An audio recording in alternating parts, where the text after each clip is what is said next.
You're listening to the True North Success Podcast. Real stories of personal, professional, and financial wins from Alberta's best. With your hosts, Gary Ma and Amy Kim. Hey everybody, welcome back to the show. Today, my special guest is Russell Cook. Russell is the owner and the president of Modular Interiors by Cooks, a leader in modular interior systems for commercial and institutional space.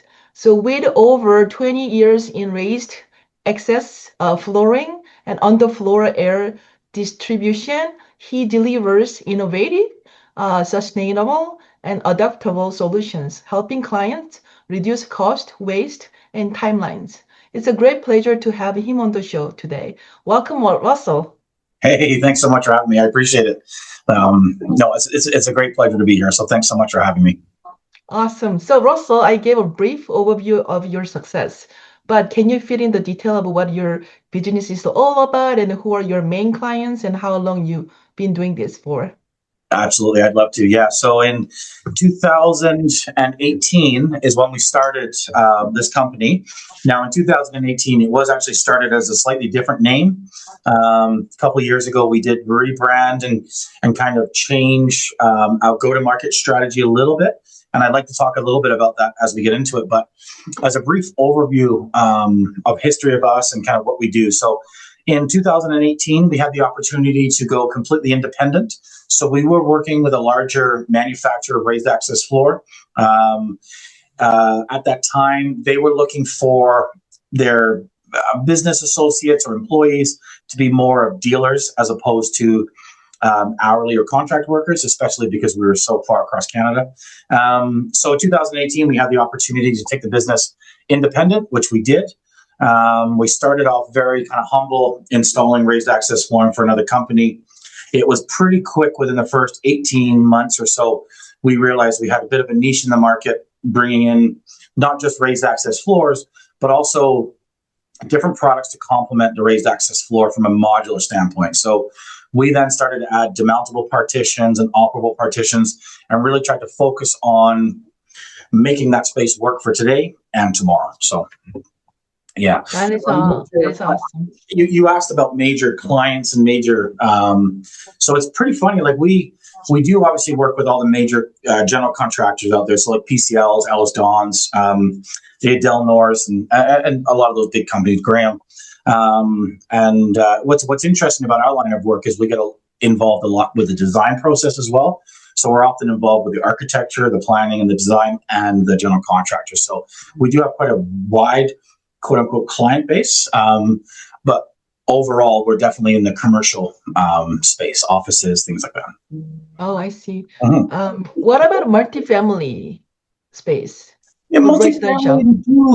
We multifamilies are a little bit different. So with a raised access floor and our demountable and modular type partitions, what we're doing is we're really trying to promote an organic and flexible space. So if you picture an office building today, an office building 10 years ago, and then trying to imagine that office building in another 10 years. So take a 20-year span, you would see a dramatic change of what that office space looked like, not just from people, but from like infrastructure. So, 10, 15 years ago, not everybody would have had 1 or 2, 3 screens, laptops, iPads, and being so connected.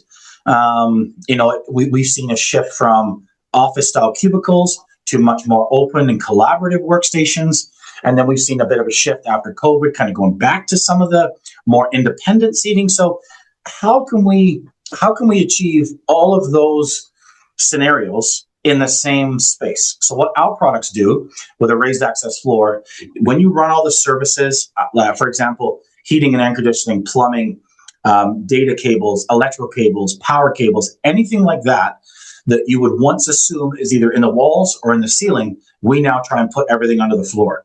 So what that does for us is allow us to bring power and communications, data controls anywhere we want on the floor plate. So if you wanted your office, say today over here, but then tomorrow it was over here, we can do that without going into a really, really big cost of construction.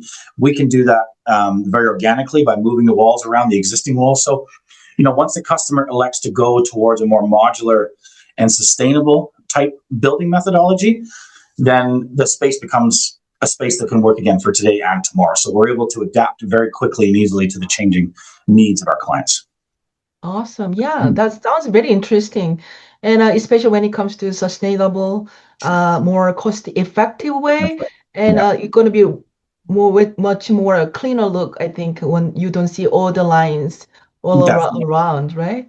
I So, think sustainability is an interesting word these days, right? We do hear sustainability a lot, which is very good. I'm very glad that the construction industry as a whole, obviously, we create a lot of garbage and we create a lot of like unsustainable type products. But sustainable products, so let's talk like say aluminum. We know it's infinitely recyclable, so it's a very good building product. We know trees, we can use wood because we can grow more trees. It's very sustainable. But what about the products that we're actually using in a day-to-day basis? I realize that the word sustainability is important from, say, a garbage or like a reuse factor. So then, what about taking that same sustainability methodology and bringing it inside and actually dealing with that daily? So sustainability through our construction. So with our walls that actually move around and redefine the space, have we not created a much more sustainable type working environment where we can have one person, we can have two people in this office, we could split it, we could have four people. Everybody has their own desks and stations to work at. So now we've taken a space that, you may have had to do, out of the 10 years you've been in your space, you may have had to do a construction project, say, every couple of years to add data, add telephones, add computers. With a raised floor and the modular walls, you don't have to go through that constant construction because all the power and the data is readily available, essentially like under your feet. And because the walls can move around and we can adjust things and we can open spaces up and we can close spaces down, now we've created a much more sustainable working environment, right? Because now your client, let's say you have a client that's got maybe, let's just say 50 employees on a floor. Hopefully in the next 5 to 10 years, those 50 employees should turn into 60 or 70 employees as the business grows. How do we add 20 people to an existing space? It's hard to do when you've got fixed points for plugging power and things, but if you have the ability to adapt and bring power through the floor, it's easier to migrate. So, okay, yeah, I love the concept. mm, It's way more flexible. It sounds like it. yeah, And could you tell me a little bit more? I'm very curious that how can you bring more like you from your yeah, example like existing let's say 50 people, but you have to create a 20 more seats for people yeah, without redo the interior design. How can yeah, you able to accommodate that to 20 more people with the right. modular? Yeah, exactly. So if what I like to do is I like to give people the analogy, or I think about a casino, for example. So we do a lot of casino work, and I realize I'm kind of shifting here for a second, but imagine a casino. When you walk into a casino and you're greeted with all these slot machines and flashing lights, games tables. What you don't see, though, you don't see wires running from the ceiling. You don't see wires running into the wall. You don't see any of that. That's because 9 times out of 10, casinos are built on a raised access floor. So if you like, our raised access floor is essentially a raised access flooring system that sits on top of the concrete slab and creates a modular surface. So these panels, if you can imagine like a drop down ceiling, like a T-bar ceiling, that's exactly what we kind of have on the floor now. We have interchangeable panels. So if you can imagine that we've got all of the electrical and the data ran for the entire casino, and now you walk in and you've got your slot machines all in a row. And let's say tomorrow we wanted to have a boxing match right in the middle, and we had to move those. We don't want to turn the customers away from spending money, so we're able to move those slot machines, rehook the power back up simply from underneath, open the space up in the middle, and have, say, the wrestling ring or the boxing ring. So take that into an office. If we've got, say, people dotted all around the floor plate and we want to add tables and desks and things like that, what I'm saying in traditional construction, unless there's a space and a plug available for that person, it's really hard to make space without going into construction. With a raised access floor, you've got those services pre-distributed underneath the floor. So it's really just a matter of locating where the desk's going to be, moving a few things around, and just simply bringing that power up from the raised floor plenum space and just simply plugging in. So it's Oh, I see. yeah, Yeah, that totally makes sense to me. Thank you so much for sharing the yeah, details. yeah, Yeah, okay. So, there are a lot of competitions in the modular interiors and construction industry. Like I see that there are a lot of the skill sets and the knowledge you bring it up, but do you feel truly sets your company or your personal journey that apart from the rest? Yeah, you know what? It's a great question. So we've always tried to be a little bit different than all of our competitors. We do have, like you said, a lot of competition across all of our product offerings, more so than others.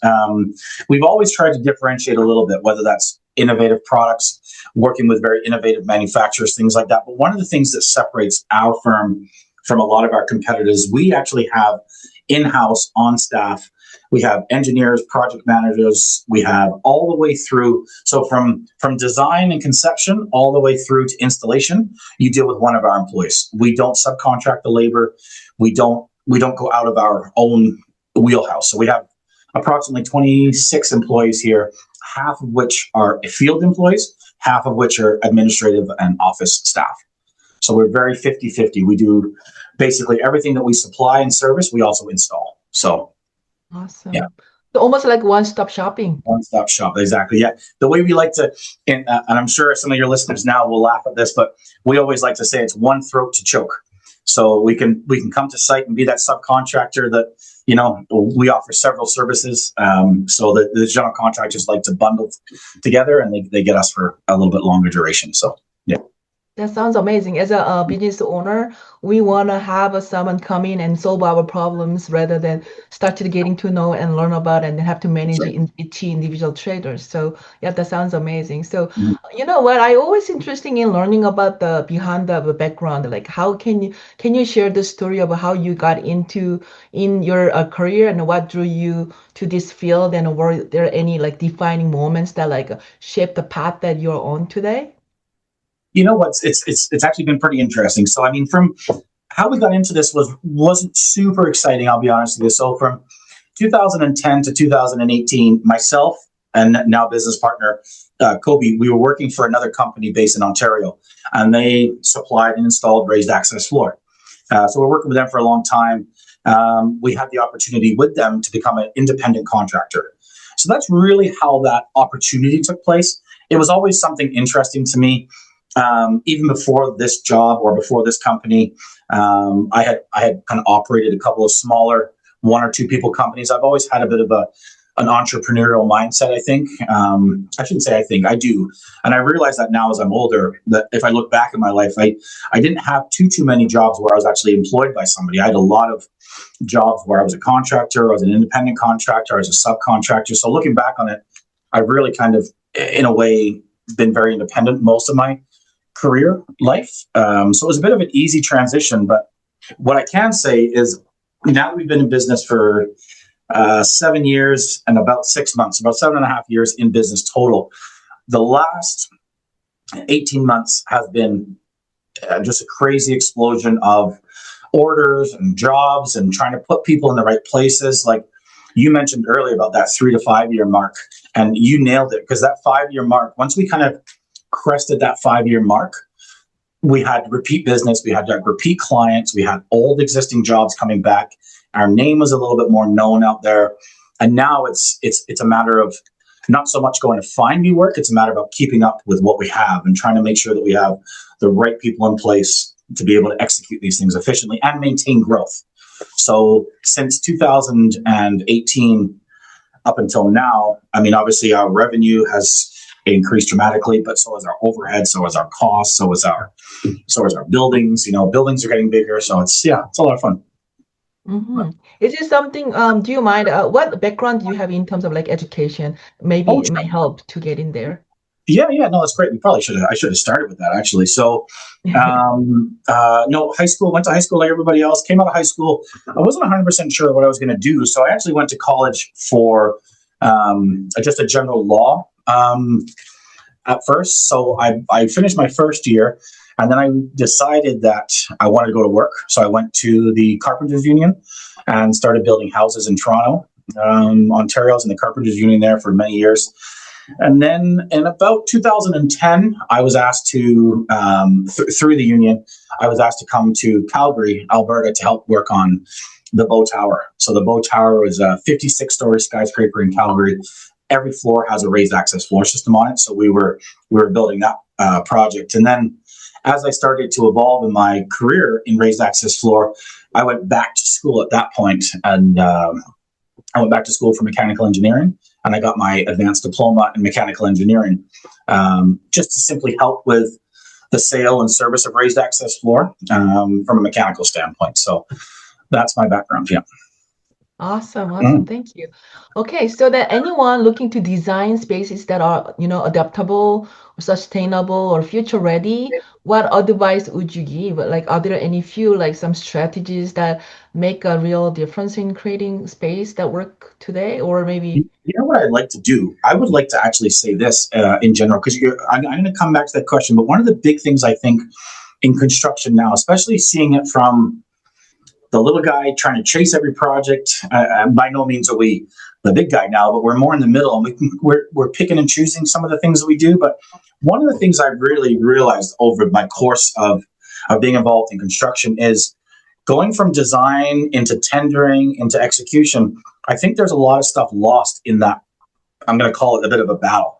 So your question to me was, how can somebody that wants to, say, design a space that wants to work for today and tomorrow? I think the biggest thing that they can do is, they need to choose like an architect or designer that is very familiar building this way. One of our biggest competitors in my industry is actually just traditional thinking. So traditional thinking meaning standard building, concrete slab, walls, ceiling system, overhead duct. That's traditional. Raised access floors, albeit European, Asia market, everywhere except for North America has adopted raised access floor almost as the norm. We're a little bit far behind here. So in order for somebody to get the design right and get all that stuff, they need to choose an engineer, design firm that knows the system. But then we need to bring in companies like myself. There's many good companies just like us. Bring our company in to share real world experiences that we've had. For example, we're building a big project right now, and there's no problems inside. There's no problems really anywhere, but it's how getting the material from A to B has been a real big struggle. So it's like just those things. That job was a little bit different because we were tendering, so we were competing against different people. We didn't have an opportunity to really work with the owners or work with the GC in planning logistics, and now we're kind of living that. So if we can pre-plan, pre-design, and use companies' experiences, as opposed to trying to get things maybe done as cheap as possible. Sometimes, like, I realize money is important, but when we jump into tenders and we don't work through the proper design and get the proper input, and we're trying to get the best bang for our buck, the only way to get there sometimes is you got a lot of companies that are competing, and they're not always giving the client what they want, right? If the client can design and get exactly what they want, at the end of the day, they're going to pay for it, sure, but we're not asking them to pay obviously anymore. But if it's done, designed properly, and the experiences are there, the client should have a very transparent look at what their costs are going to be. So yeah, that totally makes sense to me, especially I'm also in a construction business. So sometimes we overlook the importance of designing and, thinking about like what do you want to achieve from this construction and start to building. And oftentimes you have to come back and redesign, and that also costs time and money. So I can see that why it is so important to put some effort and like a lot of times in construction, we see like tenders get released. So let's just pretend we have our friend Bill over here that wants to build a building, and he reaches out to his teams and he says, "Okay, I want to build a building," and then they release this set of documents to general contractors. Those general contractors, let's say we got 3 general contractors bidding on this, they're going to go to their subtrades. At the end of the day, you've got all the same people offering virtually the same product.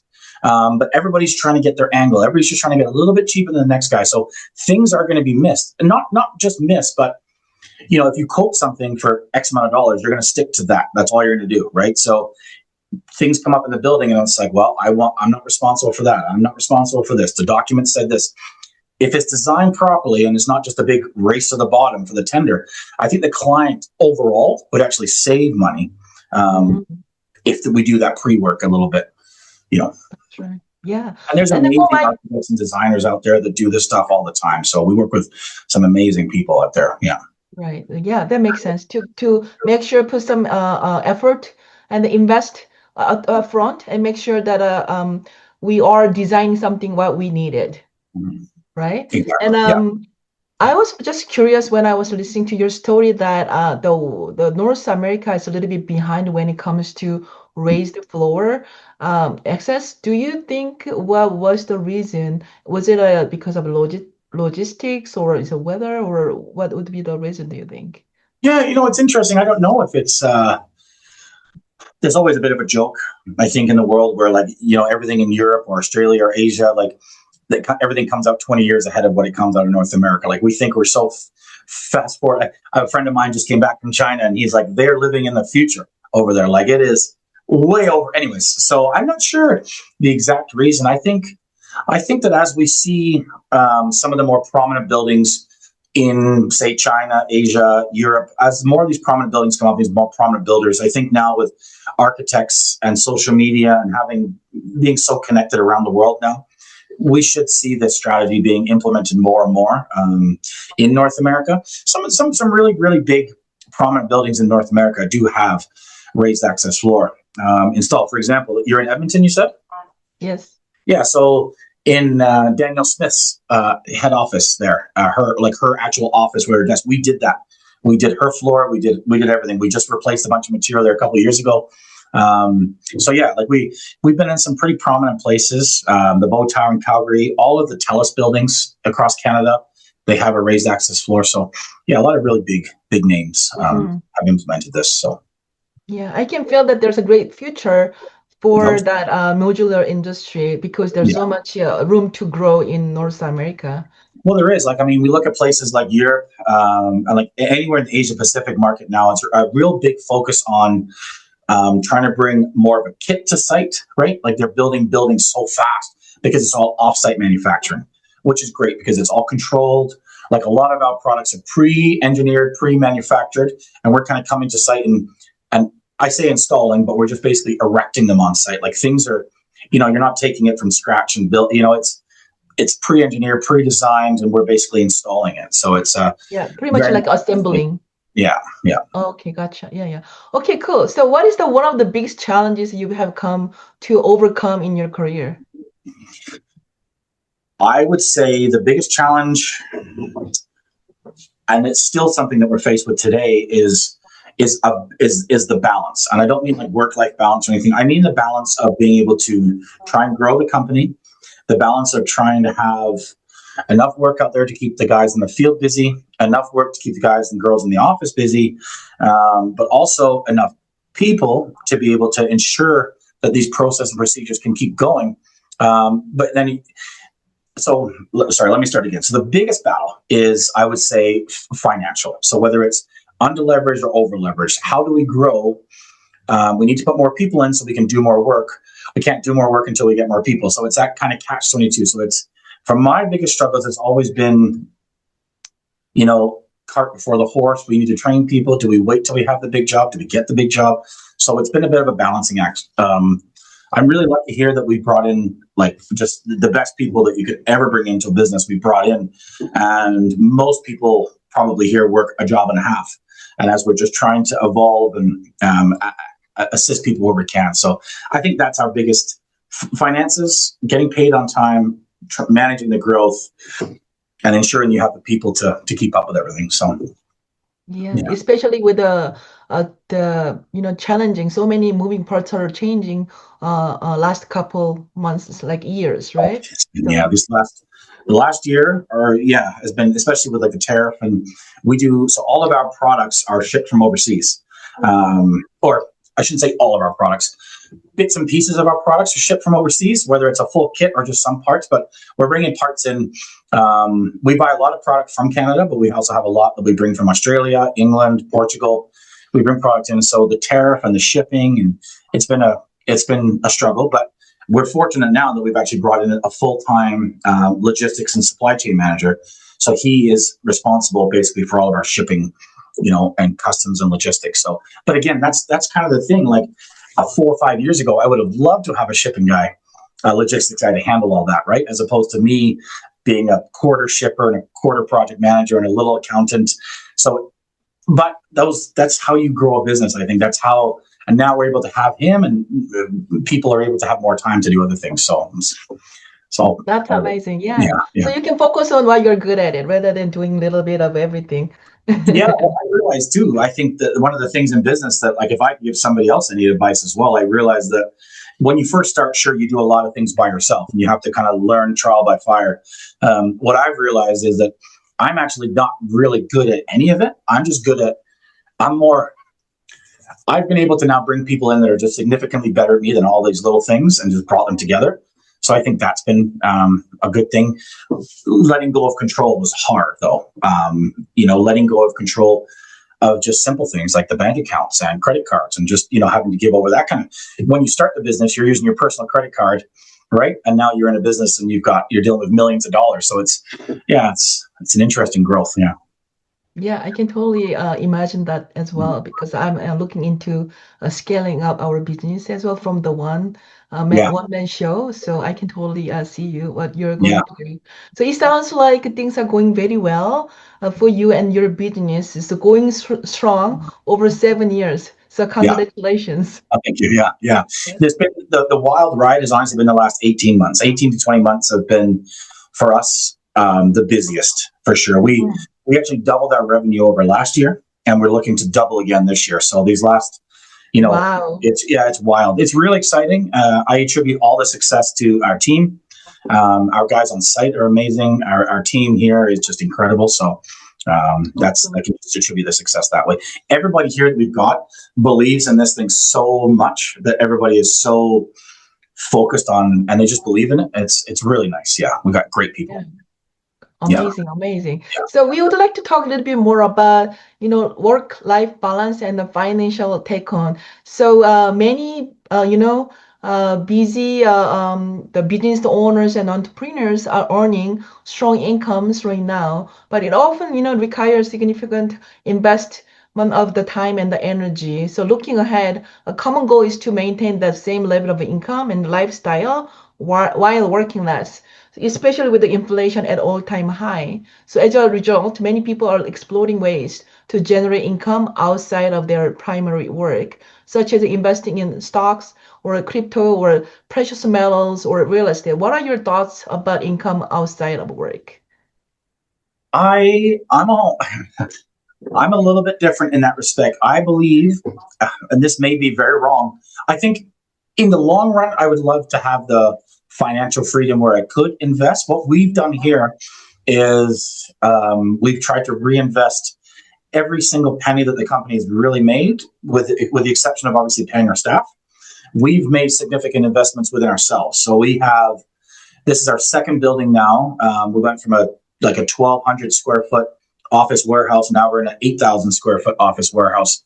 We've reinvested in product. We've actually opened another company that's going to be manufacturing our walls here locally. So we're constantly trying to expand. So I'm more of the mindset that, instead of having a plan B, I'll put all my eggs into plan A so that I don't get distracted with a plan B. So I'm right now just really hyper focused on making sure that this thing is very successful, and making sure that we broaden our horizons and reach from within. So we work across Canada right now. We started kind of in Western Canada, Alberta and BC. We grew to Saskatchewan, Winnipeg.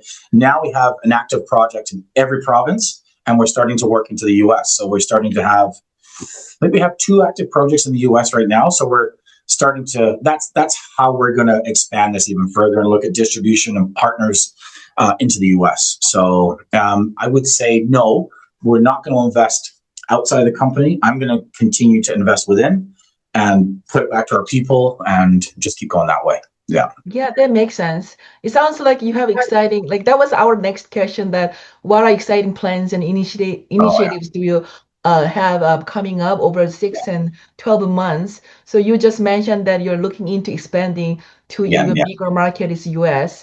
Is there anything else would you like to add to that? We're going to be expanding. Yeah, we just moved in last April to this new facility here, and I would imagine by next April we're going to be into an even bigger space because of the.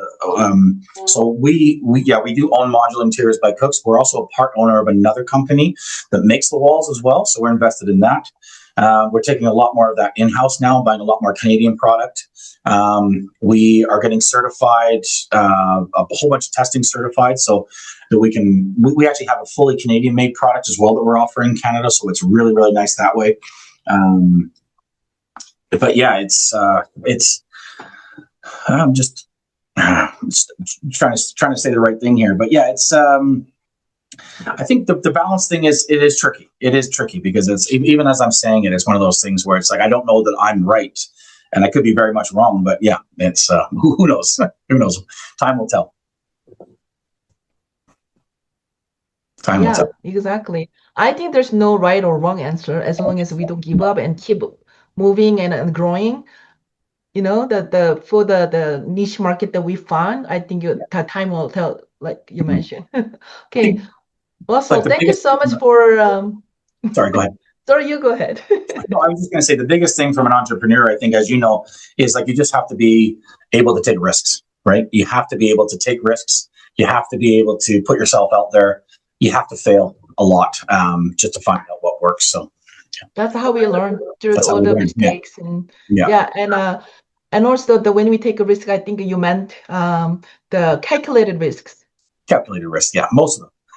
Yeah. There you go. Yeah.